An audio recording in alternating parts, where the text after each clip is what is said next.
അള്ളാഹുവിന്റെ റസൂൽ വഫാത്താകുമ്പോൾ എന്താണോ ദീന് അതാണ് ദീൻ. അന്ന് മതമല്ലേ, ഇന്നും മതമല്ല. നമ്മുടെ അഭിപ്രായത്തിലുള്ളതല്ല ദീന്, നമ്മുടെ അഭിപ്രായം പറയാനുള്ളതല്ല അള്ളാഹുവിന്റെ ദീന്. അതാണ് ദീനിന്റെ ഗൗരവം. ആ ദീനാണ് നമ്മൾ ഈ കോലത്തിൽ ഇവിടെ നശിപ്പിക്കുന്നത്. തമിഴ്നാട്ടിലുണ്ടാക്കിയ പാട്ടും കോഴിക്കോട് നിന്നുണ്ടാക്കിയ പാട്ടും മറ്റുണ്ടാക്കിയ ഹദ്ദാദും ഇവരുണ്ടാക്കിയ മാലിം മൗലൂദും മറ്റുണ്ടാക്കിയ നാരിയാസ്രാത്തും കമാലിയാസ്രാത്തും താജസ്വലാത്തും കഞ്ചുല്ലാസും ഹംസത്തുൽ ബദരിയയും സലാമത്തുൽ ഈമാനും ദലാലുൽ ഖൈറാത്തും അടക്കം ഓരോരുത്തരുണ്ടാക്കിയതൊക്കെ പാട് എല്ലാം ദീനായി സ്വീകരിക്കുന്നിടത്തേക്ക് ഈ ഉമ്മത്ത് അധപതിച്ചു പോയി. ഞാനത്തെ പറഞ്ഞ ഹദ്ദാദില്ലാത്ത പള്ളില്ല. ഈ ഹദ്ദാദ് എവിടെ നിന്നുണ്ടായി? ആരെങ്കിലും അന്വേഷിച്ചു? 600 കൊല്ലം മുമ്പ് അലവിയ ത്വരീഖത്തിൻ്റെ ആളുണ്ടാക്കിയ ഹദ്ദാദ് റാത്തീബ് എങ്ങനെ നമ്മളെ പള്ളിയിൽ കയറി കൂടിയത്? സഹോദരന്മാരെ, ഒന്ന് പഠിക്കാൻ ചിന്തിക്കാൻ നമ്മൾ തയ്യാറാവുക. പടച്ച റബ്ബിനെ പറ്റി ബോധം ഉണ്ടാവുക, റബ്ബിലേക്ക് പൂർണ്ണമായി. ഇതൊക്കെ ഈ പാട്ടും പേത്തൊക്കെ എടുക്കുമ്പോൾ അള്ളാഹു അല്ലാത്തവരിലേക്കാണ് അടുപ്പിക്കുന്നത്, അള്ളാഹുവിലേക്കല്ല. പടച്ച റബ്ബല്ലാത്തവരിലേക്ക്, പടപ്പുകളിലേക്ക് നമ്മളെ കൊണ്ടുപോകും. എന്തുണ്ടായാലും ഓലെ വിളിച്ചാൽ മതി, അവരോട് പറഞ്ഞാൽ മതി, അവരോട് സങ്കടം പറഞ്ഞാൽ മതി, അവർ കേൾക്കും, അവരറിയും, അവർ സഹായിക്കും. ഇതാണ് ഇതൊക്കെ പഠിപ്പിക്കുന്ന ആശയം. യഥാർത്ഥത്തിൽ വിശുദ്ധ ഖുർആൻ പറഞ്ഞതോ ഇയ്യാക നഅ്ബുദു വ ഇയ്യാക നസ്തഈൻ, റബ്ബേ നിന്നെ മാത്രം ആരാധിക്കുന്നു, എന്നോട് മാത്രം ഞങ്ങൾ സഹായത്തിനായി തേടുന്നു. അത് ഒഴിവാക്കിയിട്ട് റബ്ബല്ലാത്തവരെ വിളിച്ചു പ്രാർത്ഥിക്കുന്ന, അവരുടെ സഹായത്തിനായി അർത്ഥിക്കുന്ന കൊടിയ ശിർക്കിൻ്റെ ആശയത്തിലേക്കാണ് ഈ പാട്ടും പേച്ച് നമ്മളെ കൊണ്ടുപോകുന്നത്. ഞാൻ പറഞ്ഞല്ലോ, അള്ളാഹിനെ സ്ഥാനം വകവെച്ച് കൊടുക്കുന്നത്, അള്ളാഹിനെ പറ്റി കളവ് പറയുന്ന വരികൾ, ഇല്ലാ കഥകൾ മെനഞ്ഞുണ്ടാക്കുന്നവർ, അള്ളാഹിനെ സ്ഥാനം വരെ കൊടുക്കുന്നവർ, നബിയേക്കാൾ മേലെ പോകുന്നവർ, ലോകം മൊത്തം നിയന്ത്രിക്കുന്നവരായി പരിചയപ്പെടുത്തുന്നവർ, ഈ കൊടിയ ശിർക്കുമായി റബ്ബിനെ കണ്ടുമുട്ടിയാൽ സഹോദരന്മാരെ രക്ഷപ്പെടാൻ കഴിയുമോ? അതുകൊണ്ട് ഒരു ആത്മാർത്ഥമായ പഠനത്തിന് നമ്മളെല്ലാം തയ്യാറാവുക. ഒരു കുറ്റപ്പെടുത്താനൊന്നും പറഞ്ഞതല്ല, ഒരു സുന്നി മുജാഹിദ് തർക്ക വിഷയവുമല്ല. അവനവൻ്റെ പരലോകത്തിന് വേണ്ടി അവനവൻ പഠിക്കുക. ഒരു ചെറിയൊരു പോയിന്റ് തെറ്റിയാൽ ഒരു പക്ഷെ പിന്നെ അറിയില്ല അവിടുന്നാണ് പോണത്.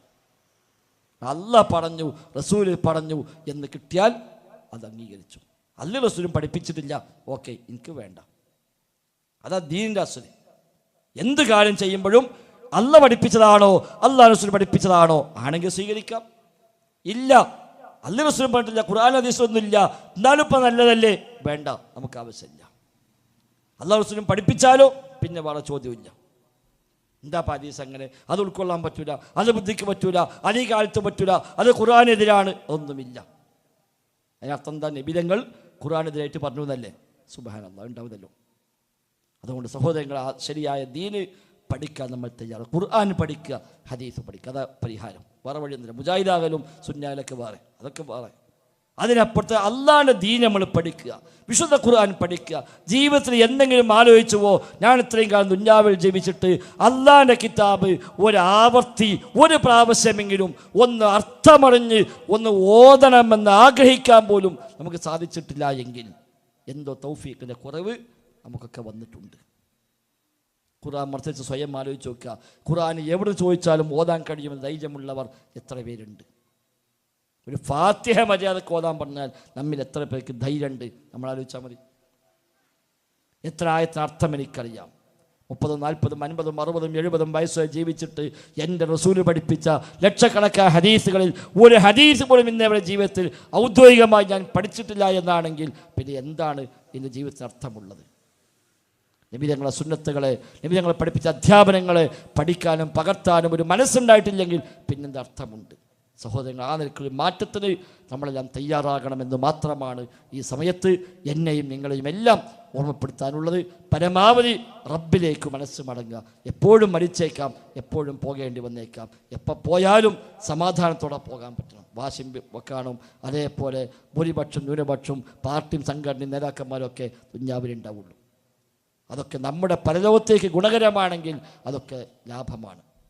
അതെല്ലാം പരലോകം നഷ്ടപ്പെടുത്തുമെങ്കിലോ നമുക്ക് നഷ്ടവുമാണ്. സംഘടന നമുക്ക് വേണം. എന്തിനാ?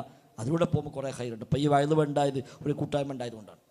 അതിൻ്റെ ഭാഗമായി ധാരാളം വീട്ടിൽ കയറി നിങ്ങൾ ക്ഷണിച്ചു, അത് സംഘടന ഉണ്ടായതുകൊണ്ടാണ്. ഒരു വ്യക്തി ഒറ്റയ്ക്ക് വയലച്ചാലോ ആ വയൽ മാത്രമേ ഉണ്ടാവുള്ളൂ, വേറൊന്നും ഉണ്ടാവില്ല. ഇത്രയും മനുഷ്യന്മാർ വന്നെങ്ങനെയാണ്? ഒരു കൂട്ടായ്മ ഉണ്ടായപ്പോഴാണ്. അത് ഞാൻ തിരികെ പോകുമ്പോൾ ഇവിടെ പ്രസംഗിച്ചാൽ തോന്നി, ഇവിടെ അങ്ങാടി പ്രസംഗിച്ചാൽ പ്രസംഗക്കാവും, പക്ഷെ ആരുണ്ടാവുക? അപ്പോൾ ഒന്നിച്ച് നിൽക്കുമ്പോൾ കുറച്ചുകൂടെ അതുകൊണ്ട് ആ ഒരു ഹൈറ് കുറച്ചുകൂടി വ്യാപകമായി കിട്ടും. അതല്ല ഒരു കൂട്ടായ്മ ഉണ്ടായി അത് നമ്മുടെ സ്വർഗം നഷ്ടപ്പെടുത്താണെങ്കിലോ ആ കൂട്ടായ്മ നമുക്ക് എന്തിനാ? സ്വർഗം കിട്ടണമെന്ന നിർബന്ധ ബുദ്ധി. നരകം സഹിക്കാൻ സാധുക്കളായ നമ്മളെ കൊണ്ട് കഴിയില്ല, ഉറപ്പാണ്. അത്രയും സാധുക്കളാണ് നമ്മൾ. ഒരു കൊതുകടിച്ചാൽ ഉറക്കമേത്ത മനുഷ്യന്മാരെ നമ്മളൊക്കെ. രാത്രി കിടക്കുമ്പോൾ ഇത്ര പോന്ന കൊതുക് നമ്മളെ ചുറ്റും വട്ടമിട്ട് പറഞ്ഞാൽ പിന്നെ ഉറങ്ങാൻ പറ്റും നമുക്ക്? അത്ര സാധുക്കളാണ് നമ്മൾ. വെറുതെ കിബിറ് പറയാന്നല്ലാതെ ഒന്നുമില്ല നമ്മുടെ അടുത്ത്. നമ്മൾ വല്ല തുണിക്കുപ്പായിട്ട് കോട്ടും സൂട്ടും ഇട്ടിട്ട് ഇറങ്ങുമ്പോൾ തോന്നും ഞാൻ തന്നെ ഓക്കെ, ഞാൻ പറഞ്ഞ അവിടെ എല്ലാം നടക്കും, ഞാൻ വിളിച്ചറിഞ്ഞാൽ അതുണ്ടാകും, ഞാൻ ഇടപെട്ട അതുണ്ടാകും, എനിക്ക് വലിയ പിടുത്തം, ഞാൻ വലിയ കുടുംബക്കാർ തറവാട്ടിൽ പറഞ്ഞവനാണ്, എനിക്ക് വലിയ ബന്ധങ്ങളാണ്, രാഷ്ട്രീയ പിടുത്തൻ്റെ മറ്റേ പിടുത്തത്തിൻ്റെ ഒന്നുമില്ല. ഒരു കൊതുക് പിന്നാലെ കൂടിയാൽ ഉറങ്ങാൻ കഴിയാത്ത മനുഷ്യന്മാരെ, സഹോദരന്മാരെ നമ്മളൊക്കെ. അതാണ് മനുഷ്യന് ദുർബലത. അല്ലാഹു ഖുർആനിൽ പറഞ്ഞു, അല്ലാഹു തആല മനുഷ്യനെ സൃഷ്ടിച്ച ദഈഫായ അവസ്ഥയിലാണ്. ഖുലിഖൽ ഇൻസാനു ദഈഫാ, മനുഷ്യൻ ദുർബലനായി സൃഷ്ടിക്കപ്പെട്ടിരിക്കുന്നു. ഒന്നുമില്ല, അത്രയും ദുർബലനാണ് മനുഷ്യൻ. ഒന്നും ചെയ്യാൻ കഴിയില്ല. സുബഹിക്ക് പള്ളിക്ക് നടന്നു പോണ മനുഷ്യന്മാർ എന്തിനാ ഒരു വടി കയ്യിൽ പിടിക്കണത്? നായ്ക്കളുണ്ടാവും. നമ്മളൊക്കെ എത്ര ചെറുതാ നായ, ആ നായനെ പേടിച്ച് നമ്മൾ പോണത്. നായ ഇറങ്ങുമ്പോൾ ആലോചിക്കുന്നുണ്ടോ മനുഷ്യൻ വരുമെന്ന് ബേജാറുണ്ടോ? ഇല്ലല്ലോ. ഇവിടെ നായ പിന്നാലെ കൂടിയാൽ മണ്ടല്ലാതെ വേറെ ഒന്നും ചെയ്യാൻ പറ്റില്ല. നമ്മൾ തിന്നാൻ കൊടുത്ത പോലെ തന്നെ കോഴി നമ്മൾ നേരെ കൊത്താടി തിരിഞ്ഞാൽ നമ്മൾ ബേജാറായി പായല്ലാതെ എന്താ ചെയ്യാൻ പറ്റുക? പൂച്ച മാന്താൻ വന്നാൽ എന്താ ചെയ്യാൻ കഴിയുക? ഒരു കൊതു ഒപ്പം കൂടിയാൽ പിന്നെ ഉറങ്ങാൻ പറ്റുന്ന മനുഷ്യന്മാരാണ്. രാവിലെ പോലെ ഇന്നലെ തുള്ളി ഉറങ്ങിയില്ല, ഒരു കൊതുണ്ട് കൂടിയിട്ട് ഉറങ്ങാൻ തന്നെ പറ്റില്ല. ഇതുള്ളൂ നമ്മൾ. എന്നിട്ട് നമ്മളാണ് നരകം പ്രശ്നമല്ല, സ്വർഗം പ്രശ്നമല്ല, അതൊന്നും വിഷയമല്ല എന്ന് പറഞ്ഞ പോണ വിഡ്ഢികളായി മാറുന്നത്.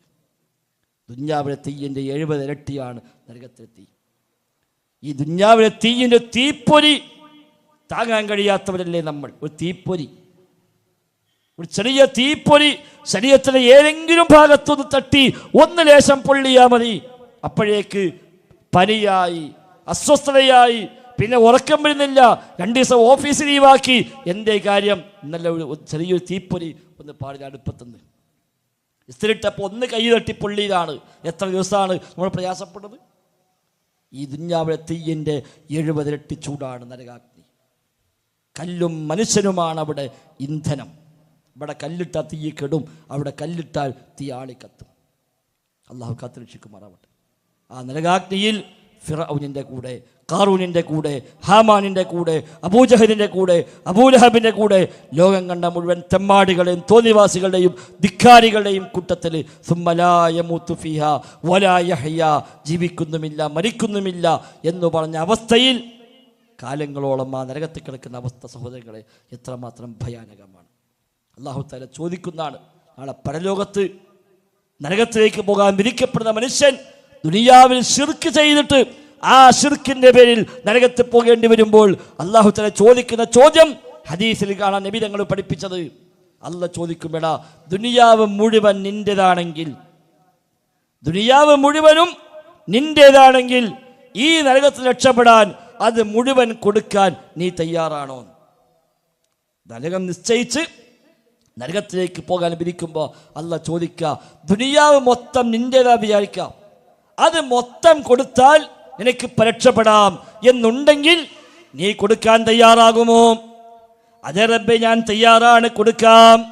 ഖുർആൻ പറഞ്ഞില്ലേ, യൗമ യവദ്ദുൽ മുജ്രിമു ലൗ യഫ്തദി മിൻ അദാബി യൗമിഇദിൻ ബിബനീ. മക്കളെ കൊടുക്കാം, ഭാര്യയെ കൊടുക്കാം, പ്രിയപ്പെട്ടവരെല്ലാം കൊടുക്കാം, എല്ലാ മനുഷ്യന്മാരെയും കൊടുക്കാം. വമൻ ഫിൽ അർളി ജമീഅ സുമ്മ യുൻജീ. ഭൂമിയിലെ എല്ലാവരെയും നൽകിയാലും എന്നെ രക്ഷപ്പെടുത്തുമെങ്കിൽ റബ്ബേ ഞാൻ തയ്യാറാണ്. ഇപ്പൊ പറയുമല്ലോ, ആ ഉസ്താദ് നരകത്തില, ഈ ആളുകൾ നരകത്തില, ഇപ്പോഴത്തെ ഭൂരിപക്ഷം നരകത്തില, എൻ്റെ ബാപ്പ നരകത്തില, എന്നാ ഞാനും പോയിക്കോളാം. ധിക്കാരമാണ്, വിവരക്കേടാണ്. അവിടെ പറയുന്ന വാക്ക് വമൻ ഫിൽ അർളി ജമീഅ, ഭൂമിയിലെ എല്ലാ മനുഷ്യന്മാരെയും നരകത്തിലേക്ക് എറിയാൻ ഞാൻ സമ്മതിച്ചാൽ എന്നെ രക്ഷപ്പെടുത്തുമോ എങ്കിൽ ഞാൻ തയ്യാറാണ്. പക്ഷേ ഇല്ല, കല്ലാ ഇന്നഹാ ലദാ നസാഅതൻ ലിശവാ തദഉ മൻ അദ്ബറ വതവല്ലാ. കാര്യം അങ്ങനെയല്ല. ഒരാളെ പകരം കൊടുത്ത് രക്ഷപ്പെടാൻ പറ്റൂല.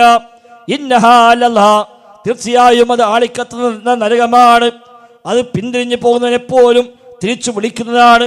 തലയുടെ തൊലി എപ്പോഴും എരിച്ചു കളയുന്ന തീയാണത് എന്ന് അല്ല പഠിപ്പിക്കുകയാണ് നമ്മളെ. അപ്പൊ റബ്ബ് ചോദിക്കുന്നതാണ്, ദുനിയാവ് മൊത്തം നിന്റേതാണെങ്കിൽ അതെല്ലാം കൊടുക്കാൻ നിനക്കിപ്പോൾ സമ്മതമാകുമോ? റബ്ബെ കൊടുക്കാം, റെഡിയാണ്, എനിക്ക് രക്ഷപ്പെട്ടാൽ മതി. അല്ല പറയുന്നൊരു വാക്കുണ്ട്, ഞാൻ നിന്നോട് ദുനിയാവെന്ന് ആവശ്യപ്പെട്ടത് ഇതിനേക്കാൾ എത്രയോ നിസ്സാരമായ കാര്യമായിരുന്നല്ലോ.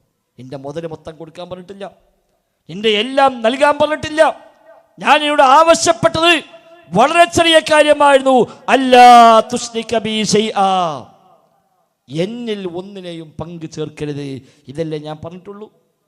പക്ഷേ ഫഅബൈത ഇല്ല ശിർക, നിനക്കാവട്ടെ ശിർക്ക് ചെയ്തേ മതിയാകുമായിരുന്നല്ലോ.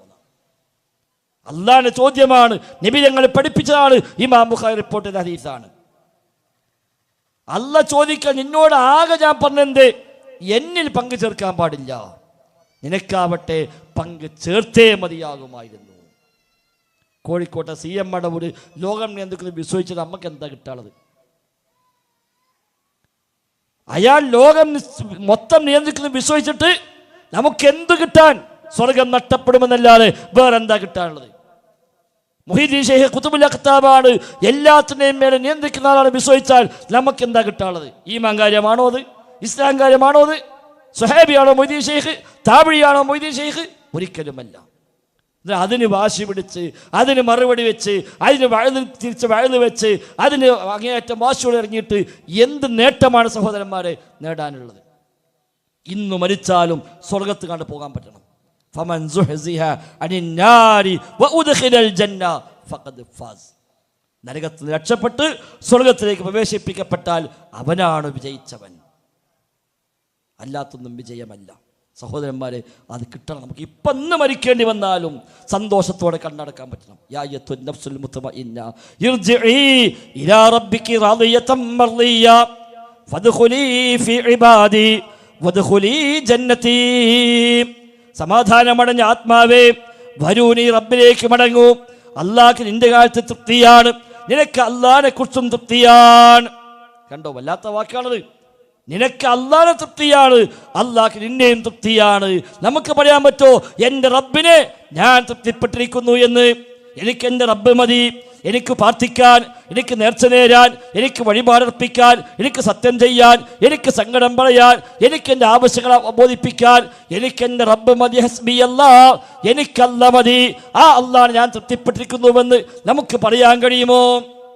അല്ലാഹ്ക്ക് നമ്മെ തൃപ്തിയാണ് പറയാൻ കഴിയുമോ? സ്വഹാബികളെ പറ്റി അല്ലാഹ് പറഞ്ഞെന്താ? റളിയല്ലാഹു അൻഹും വറളു അൻഹു, അല്ലാഹ് അവരെ തൃപ്തിപ്പെട്ടു, അവർ അല്ലാഹുവിനെ തൃപ്തിപ്പെട്ടു.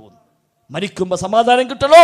റാദിയതൻ മർദിയ, അല്ലാഹുവിനെ കുറിച്ച് തൃപ്തിയാവണം, അല്ലാഹ്ക്ക് നമ്മളെ പറ്റി തൃപ്തിയാവണം. എങ്കിൽ വരൂ സമാധാനമടഞ്ഞ ആത്മാവേ, എൻ്റെ അടിമക്കൂട്ടത്തിൽ ഫദ്ഖുലി ജന്നതി, എൻ്റെ സ്വർഗത്തിലേക്ക് നീ പ്രവേശിച്ചോ എന്ന സന്തോഷ വാർത്ത കേട്ട് ഇവിടുന്ന് പോകാൻ കഴിഞ്ഞാൽ ജീവിതം ധന്യമായി. റബ്ബ് തൗഫീഖ് നൽകുമാറാവട്ടെ. അല്ലെങ്കിൽ ആ ഭയാനകമായ നരകാഗ്നിയിൽ അറ്റമില്ലാത്ത കാലം വെന്തരിയുന്ന, ജീവിക്കുന്നുമില്ല മരിക്കുന്നുമില്ല എന്ന് പറഞ്ഞ അവസ്ഥയിൽ ലോകം കണ്ട തെമ്മാടികളെയും ധിക്കാരികളുടെയും തോന്നിവാസികളുടെയും കൂട്ടത്തിൽ അവിടെ കിടന്ന് കല്ലും മനുഷ്യനും ഇന്ധനമാകുന്ന കൂട്ടത്തിൽ ആ നരകത്തിൻ്റെ വിറകായി ഇന്ധനമായി മാറുന്നൊരു ഗതികേട് സഹോദരന്മാരെ നമുക്കാർക്കും വരാൻ പാടില്ല. അല്ലാഹു തആല എല്ലാം കാത്തുരക്ഷിക്കുമാണ്. ദീന് പഠിക്കുക, നമ്മൾ ഖുർആന് പഠിക്കുക, ഹദീസ് പഠിക്കുക. ആർക്ക് വേണ്ടിയും പരലോകം നഷ്ടപ്പെടുത്തണ്ട. ഉമ്മ അങ്ങനെയാണ്, വാപ്പ അങ്ങനെയാണ്, മഹൽ അങ്ങനെയാണ്, ഭൂരിപക്ഷം അങ്ങനെയാണ്, കുടുംബങ്ങൾ അങ്ങനെയാണ്. അതൊക്കെ ദുന്യാവിലേ ഉള്ളൂ. ഇന്ന് മറിച്ച് ഖബർക്കാണ്ട് വെച്ചാൽ പിന്നെ ഒരാൾ നമ്മളൊപ്പം ഉണ്ടാവില്ല, നമ്മളായി നമ്മുടെ അമല് മാത്രമായി. അതുകൊണ്ട് അല്ലാഹുവിൻ്റെ റസൂലിൻ്റെ കൽപ്പനയ്ക്ക് അപ്പുറത്ത് ഒരു ഉമ്മയില്ല, ഒരു വാപ്പയില്ല, ഒരു മഹല്ലും ഇല്ല, ഒരാളുമില്ല. എനിക്ക് ഏറ്റവും വലുത് എൻ്റെ റബ്ബാണ്, പിന്നെ എൻ്റെ റസൂലാണ്. റളിതു ബില്ലാഹി റബ്ബ വബിൽ ഇസ്ലാമി ദീന വബി മുഹമ്മദിൻ സ്വല്ലല്ലാഹു അലൈഹി വസല്ലമ റസൂല. അല്ലാഹുവിനെ റബ്ബായി ഞാൻ തൃപ്തിപ്പെട്ടിരിക്കുന്നു, ഇസ്ലാമിനെ ദീനായി ഞാൻ തൃപ്തിപ്പെട്ടിരിക്കുന്നു, മുഹമ്മദ് നബിയെ എൻ്റെ റസൂലായി ഞാൻ തൃപ്തിപ്പെട്ടിരിക്കുന്നു എന്ന് നാവുകൊണ്ട് ചൊല്ലിയാൽ പോരാ, മനസ്സുകൊണ്ട് തൃപ്തിയായി മാറണം. ആ നബി തങ്ങളെ പഠിപ്പിച്ചത് സമീഅനാ വ അത്വഅനാ, കേട്ടു അനുസരിച്ചു. അതിനപ്പുറത്ത് ആര് പറഞ്ഞാലും എനിക്കൊന്നുമില്ല. അല്ലാഹു അക്ബർ, എനിക്ക് ഏറ്റവും വലുത് എൻ്റെ റബ്ബാണ്. ഹസ്ബിയല്ലാ, എനിക്ക് അല്ലാഹ് മതി. ഹസ്ബുനല്ലാ, ഞങ്ങൾക്ക് അല്ലാഹ് മതി. തവക്കൽതുലല്ലാ, എല്ലാം അല്ലാഹുവിനെ ഏൽപ്പിച്ചിരിക്കുന്നു. ചിലപ്പോൾ സന്തോഷം ഉണ്ടാകും, ചിലപ്പോൾ വിഷമുണ്ടാകും, ചിലപ്പോൾ പ്രയാസം ഉണ്ടാകും, ബുദ്ധിമുട്ടുകൾ ഉണ്ടാകും, നാട്ടിൽ നിന്ന് പുറത്താക്കപ്പെടും, ചിലപ്പോൾ കൊല്ലപ്പെട്ടേക്കാം, എന്ത് ബഹിഷ്കരണം ഏർപ്പെടുത്തപ്പെട്ടേക്കാം. ആയിക്കോട്ടെ, കുഴപ്പമില്ല. ഇനി രാഹിബുൻ ഇലാ റബ്ബി സയഹ്ദീൻ, എൻ്റെ റബ്ബിലേക്ക് ഞാൻ പോകും, എൻ്റെ റബ്ബിന് വഴി കാണിച്ചു തരുമെന്ന ഇബ്രാഹിം നബിയുടെ ആ പ്രഖ്യാപനം സഹോദരങ്ങൾ നമുക്കും ഒരു വഴികാട്ടിയായി മാറണം. അല്ലാഹു തആല നമുക്കെല്ലാം ജീവിതത്തിൽ ഖൈറും ബർക്കത്തും നൽകി അനുഗ്രഹിക്കുമാറാവട്ടെ. റബ്ബിൻ്റെ ജന്നാത്തുൽ ഫിർദൗസിൽ ഒരിടം നൽകി സാധുക്കളായ ദുർബലന്മാരായ നമ്മയും കുടുംബത്തെയും അല്ലാഹു തആല അനുഗ്രഹിക്കുമാറാവട്ടെ. നമ്മുടെ മാതാപിതാക്കൾ, മക്കൾ തുടങ്ങി നമ്മളെല്ലാവർക്കും അല്ലാഹു തആല അവൻ്റെ ഖൈറും ബർക്കത്തും ധാരാളമായി വർഷിക്കുമാറാവട്ടെ. ദുനിയാവല്ല, അതിനപ്പുറത്ത് പരലോകത്ത് റബ്ബിൻ്റെ ജന്നാത്തുൽ ഫിർദൗസിൽ ഒരുമിച്ച് കൂടാനുള്ള മഹാഭാഗ്യം സാധുക്കളായ ദുർബലമായി നമുക്ക് അല്ലാഹു തആല നൽകി അനുഗ്രഹിക്കുമാറാവട്ടെ. അംബിയാഇൻ്റെ കൂടെ, ഔലിയാഇൻ്റെ കൂടെ, സുദ്ദീഖീങ്ങളുടെ കൂടെ, ശുഹദാഇൻ്റെ കൂടെ, സ്വാലിഹീങ്ങളുടെ കൂടെ ഒരിടം നൽകി നമ്മയും അല്ലാഹു തആല അനുഗ്രഹിക്കുമാറാവട്ടെ.